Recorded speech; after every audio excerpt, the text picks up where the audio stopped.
अस्सलाम वालेकुम स्टूडेंट्स। आज का हमारा टॉपिक वेक्टर।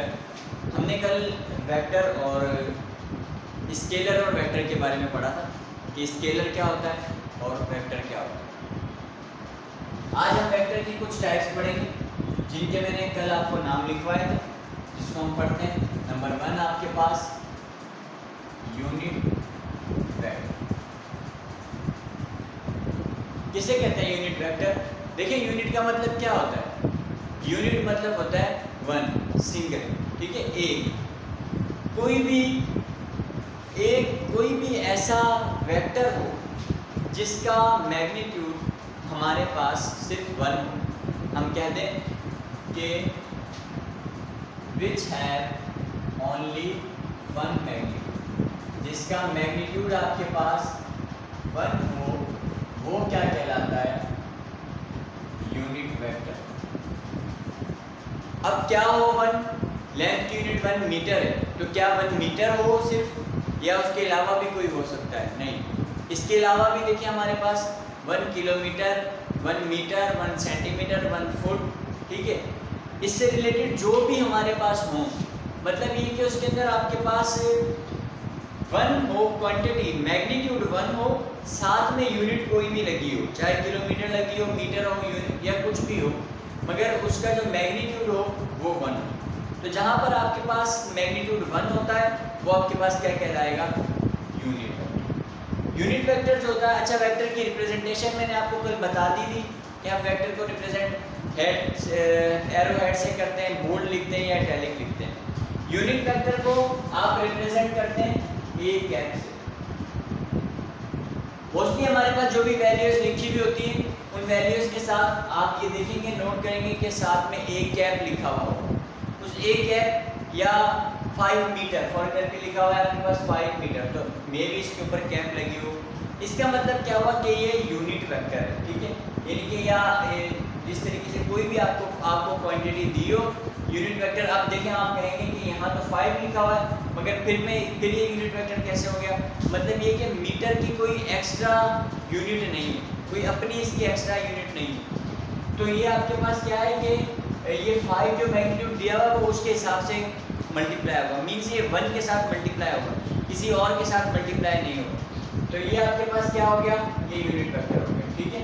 अब आपके पास उसके बाद हमारे पास था नल वेक्टर। तो हम ये देखें कि नल वेक्टर किसे कहते हैं? नल वेक्टर हम कहते हैं कि जो वेक्टर हम दूसरे वर्ड में कहते हैं कि नल वेक्टर, यानी कि या नल सेट, जैसे हम मैथ में पढ़ते हैं एम्प्टी सेट होता है, यानी कि उसके अंदर कोई वैल्यूज नहीं होती। इसी तरीके से ये आपके पास नल वेक्टर है। नल वेक्टर वो होता है कि जिसका हम यूँ कहते हैं कि मैग्नीट्यूड आपके पास या तो 0 होगा, ठीक है, या आपके पास कोई उसके पास पर्टिकुलर डायरेक्शन नहीं होगी।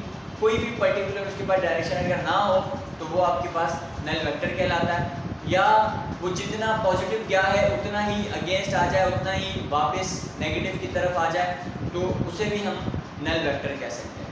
तो हमारे पास क्वेश्चन जैसे आता है कि a vector which specify only direction, जिसके पास सिर्फ डायरेक्शन हो, ठीक है, जिसके पास सिर्फ डायरेक्शन हो, कोई मैग्नीट्यूड ना हो, ठीक, कोई और वो मूव ना करे किसी डायरेक्शन में, सिर्फ उसके जहन में, मेरे जहन में एक डायरेक्शन है कि मैं इस तरफ मूव करूँगा, मगर मैं मूव नहीं करता जब तक, तो वो मेरा क्या कहलाएगा? नल वेक्टर कहलाएगा। मेरे पास डायरेक्शन है मगर जब तक मैग्नीट्यूड नहीं है तो वो वेक्टर नहीं है। तो इसे हम कहते हैं कि जिसके पास या तो सिर्फ डायरेक्शन हो, ठीक है, हम पॉइंट्स लिख देते हैं यहाँ पे कि या तो इसके पास सिर्फ डायरेक्शन हो या सिर्फ मैग्नीट्यूड हो। जैसे स्केलर में होता है, डायरेक्शन तो नहीं होती मगर मैग्नीट्यूड होता है, तो सिर्फ मैग्नीट्यूड, तो ये भी आपके पास नल वेक्टर्स में ही आ जाता है।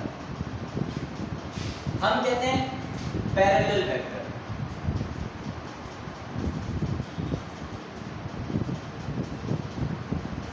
किसे कहेंगे पैरेलल वेक्टर? देखिए, पैरेलल वेक्टर होता है हमारे पास, पैरेलल बेसिकली हम कैसे कहते हैं? पैरेलल हम कहते हैं सेम, जो एक जैसा होता है, सेम होता है, उसे हम क्या कहते हैं? पैरेलल, ठीक है। तो पैरेलल के अंदर आपके पास दो किस्म के पैरेलल वेक्टर होते हैं। एक आपके पास होता है लाइक पैरेलल वेक्टर और दूसरा होता है unlike parallel vector. Like parallel vector, नाम से समझ में आती है कि लाइक किसे कहते हो कि हम एक जैसा, सेम, लाइक पैरेलल वेक्टर। और दूसरा आपके पास होता है अनलाइक पैरेलल वेक्टर।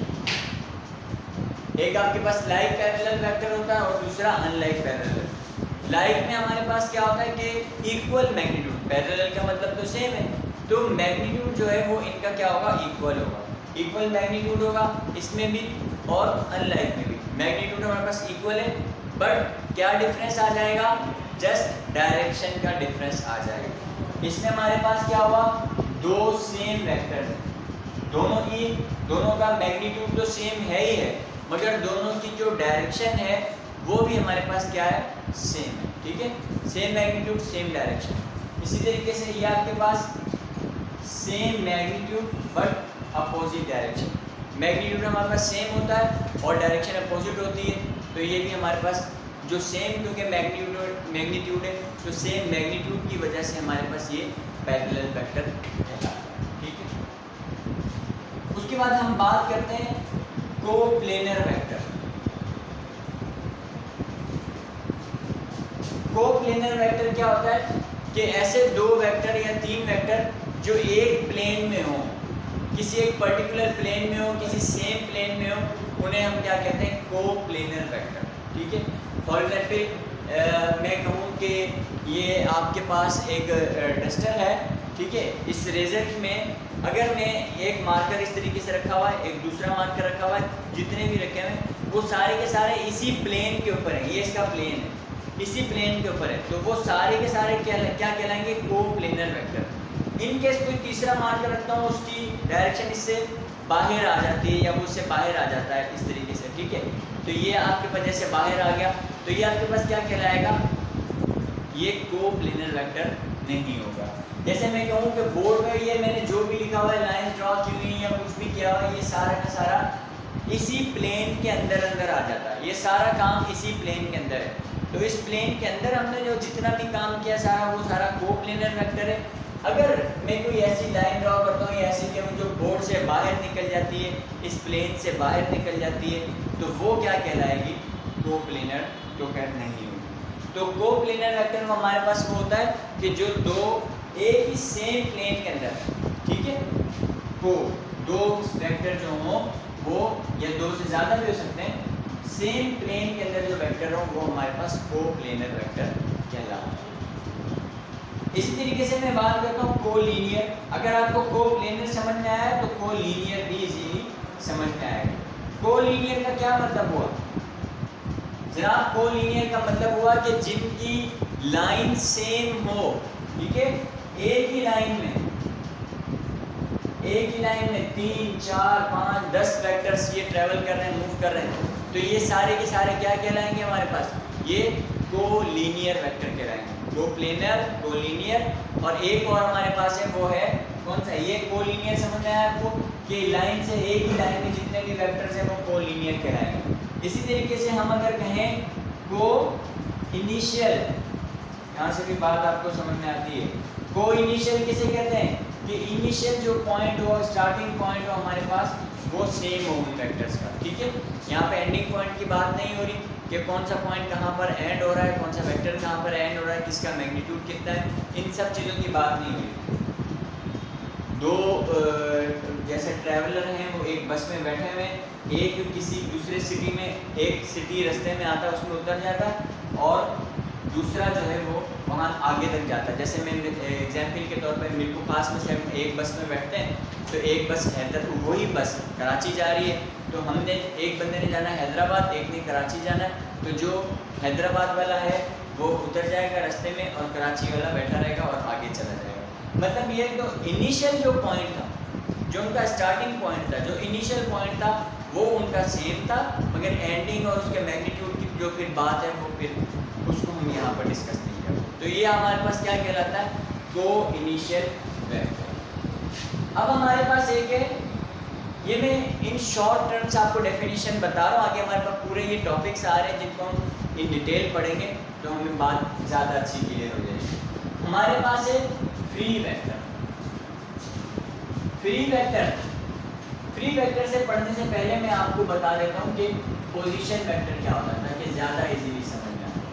तो पोजीशन वेक्टर हम यहाँ लिख लेते हैं कि ऐसा vector, a vector which start from origin, जो वेक्टर अपने ओरिजिन से स्टार्ट होता है वो हमारे पास क्या कहलाता है, वो हमारे पास क्या आता है, पोजीशन वेक्टर।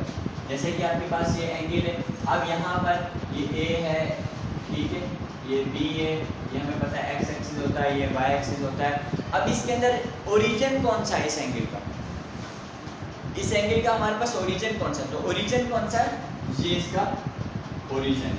तो ओरिजिन से जो वेक्टर स्टार्ट हो वो हमारे पास क्या कहलाता है, पोजीशन वेक्टर, ठीक है।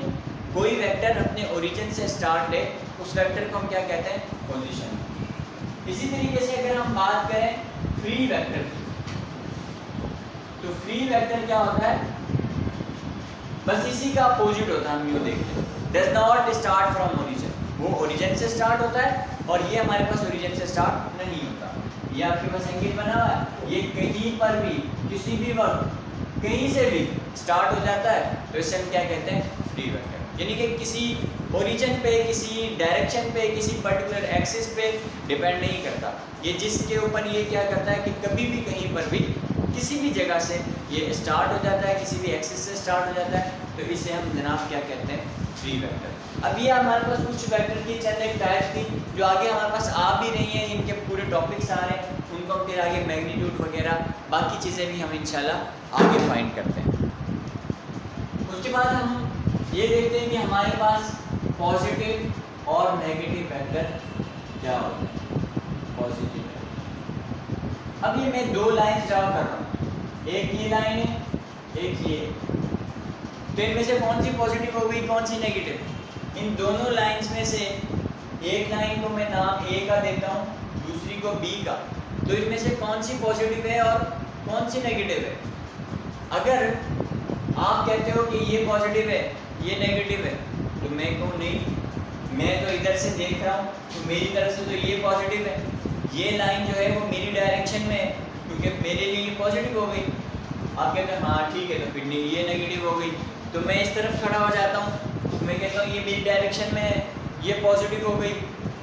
तो इसका मतलब, इसको सिंपली हम समझने के लिए नेगेटिव वेक्टर हमारे पास ये होता है कि पॉजिटिव तो चले हमारे पास सिंपली होता है कि हम जिस तरफ भी ट्रैवल कर रहे होते हैं वो हमारा एक पॉजिटिव वेक्टर के अंदर आ जाता है। बट नेगेटिव वेक्टर क्या होता है कि आप जितना मूव कर रहे हैं उसी के जब आप अगेंस्ट मूव करते हैं तो वो नेगेटिव वेक्टर में काउंट होता है, ठीक है। हमने जितना मूव किया उसके अगेंस्ट अगर हम मूव करेंगे तो नेगेटिव वेक्टर में काउंट होगा, अदरवाइज वो सारा, अगर हमारे पास लाइन्स अलग अलग है सारी, तो वो हमारे पास पॉजिटिव वेक्टर ही कहलाएगा, ठीक है। चाहे उनकी डायरेक्शन अपोजिट हो, चाहे उनकी डायरेक्शन सेम हो, जो कि लाइक एंड अनलाइक पैरेलल के अंदर हम डिस्कस करते हैं। और रिजल्टेंट के लिए हमारे पास फिर फॉर्मूला होता है सिंपली, ये सिंपल में फॉर्मूला, आगे हेड टू टेल रूल और बाकी रिजल्ट वगैरह पढ़ेंगे। वैसे a plus B, A angle है, बी है, सी है, आप प्लस करते जाएं, ठीक है। बट अगर एक उसमें नेगेटिव आ गया, जैसे ये a और ये b, तो यहाँ पे क्या करेंगे, फॉर्मूला तो वही लगेगा, मगर आप कहेंगे a माइनस बी। हाँ, a माइनस बी सॉल्व करने के बाद ज़रूर आ सकता है, मगर अकॉर्डिंग टू रूल हमने इसको पहले a प्लस बी ही लिखना है। अब हम देखेंगे b प्लस का, माइनस का है, अगर b के अगेंस्ट है, जब b माइनस का है तो हम क्या करेंगे, फिर इसको सॉल्व करके फिर ऐसे लिखते हैं a माइनस बी। बाकी इसके एंगल के मुताबिक मजीद फार्मूलाज और रूल्स, जैसे कॉस थीटा के मुताबिक या कौन से रूल्स के तहत एडिशन सब्ट्रैक्शन होती है, ये मैंने कुछ आपको वेक्टर्स की चंद डेफिनेशंस बताई हैं तो इन शॉर्ट टर्म्स। आगे इसकी प्रॉपर डेफिनेशन और अकॉर्डिंग टू फार्मूलाज इसकी डेरिवेशंस वगैरह हम पढ़ेंगे आगे इंशाल्लाह लेक्चर्स के अंदर, मगर यहाँ पे आपके कॉन्सेप्ट्स क्लियर करने के लिए, ताकि जब हम आगे ये चीज़ पढ़ें तो आप पहले से इसके बारे में जानते हो और आपको पता हो। तो ये चीज़ें आज हमारे पास, ये वेक्टर्स की चंद एक डेफिनेशंस थी जिनको हमने डिस्कस किया। बाकी इंशाल्लाह नेक्स्ट हम अपने टॉपिक वाइज डिस्कस करेंगे, बाकी जो भी हमारे पास चीज़ें हैं वो हम इंशाल्लाह लेक्चर वाइज डिस्कस करते रहेंगे। आज के लिए हमारे पास इतना ही, इंशाल्लाह बाकी हम पढ़ेंगे नेक्स्ट लेक्चर में। Thank you so much.